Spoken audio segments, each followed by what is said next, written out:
নমস্কার বন্ধুরা, শুভ দীপাবলি। কেমন আছো তোমরা সবাই? আশা করি ভালো আছো। আজকে আমাদের ভিডিও টপিক হচ্ছে চিংড়ি মাছ পেঁয়াজ বাটা দিয়ে ভাজা। তো চলো দেখে নিই কীভাবে আমরা এই রেসিপিটি বানাচ্ছি। আমাদের সাথে থাকো, পাশে থাকো, আর ভিডিওটাকে স্কিপ না করে পুরো ভিডিওটা দেখে নাও। চলো দেখো বন্ধুরা, এখানে আমরা নিয়ে নিয়েছি 250 গ্রাম মিডিয়াম সাইজের চিংড়ি মাছ।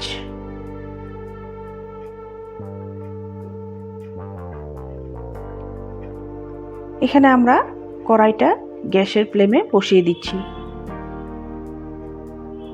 কড়াইটা গরম হয়ে গেলে এর মধ্যে আমরা সরষের তেল দিয়ে দিচ্ছি।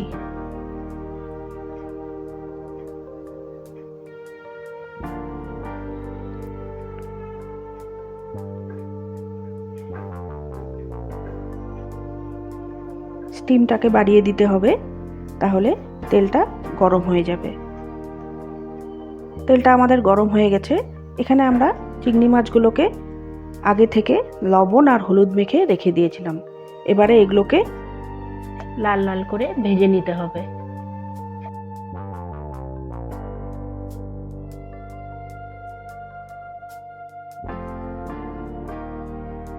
দেখো বন্ধুরা, আমাদের চিংড়ি মাছগুলো লাল লাল করে ভাজা হয়ে গেছে।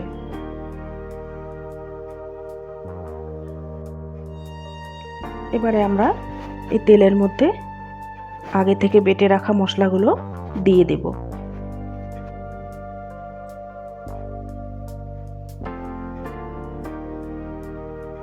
এখানে আমরা আগে থেকে বেটে রেখেছি পেঁয়াজ আর কাঁচা লঙ্কা।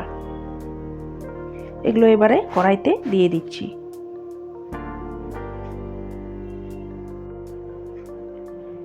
দু 4 মিনিট পরে আমরা এর মধ্যে 1 চা চামচ লবণ দিয়ে দিচ্ছি,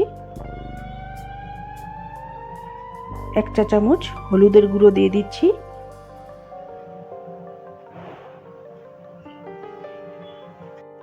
এখানে 1 চা চামচ পরিমাণ কাশ্মীরি লঙ্কার গুঁড়ো দিয়ে দিচ্ছি।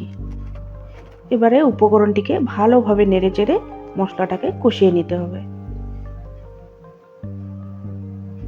মশলাটাকে না কষালে এটার থেকে একটা গন্ধ বের হবে। তার জন্যই আমরা ভাজা ভাজা করে মশলাটাকে কষিয়ে নিচ্ছি।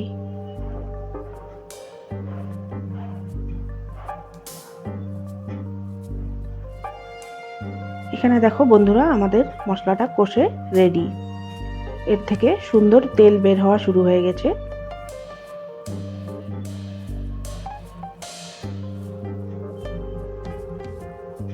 এবারে আমরা এর মধ্যে নেড়ে চেড়ে চিংড়ি মাছগুলো, ভেজে রাখা চিংড়ি মাছগুলো দিয়ে দেব।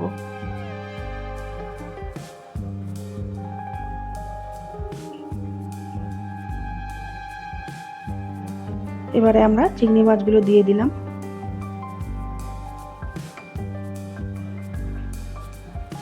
এবারে নেড়ে চেড়ে ভালোভাবে 5 মিনিট এভাবে রেখে আমরা উপকরণটি নামিয়ে নিচ্ছি।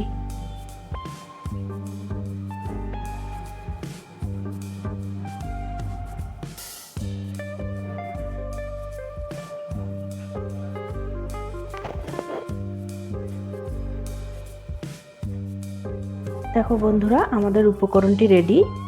তোমাদের যদি ভালো লেগে থাকে তাহলে তোমরাও বাড়িতে বানিয়ে ট্রাই করে দেখতে পারো। লাল লাল চিংড়ি মাছের পেঁয়াজ বাটা দিয়ে ভাজা। আর আজকের আমাদের এই ভিডিওটি যদি তোমাদের ভালো লেগে থাকে তাহলে অবশ্যই একটি লাইক করে দিও, চ্যানেলটিতে নতুন হলে সাবস্ক্রাইব করে দিও, আর পাশে থাকা বেল আইকনটি প্রেস করে দিও। আজকের মতন ভিডিওটি এই পর্যন্তই। পরের ভিডিওতে আবার দেখা হচ্ছে। সুস্থ থাকো, ভালো থাকো, টাটা।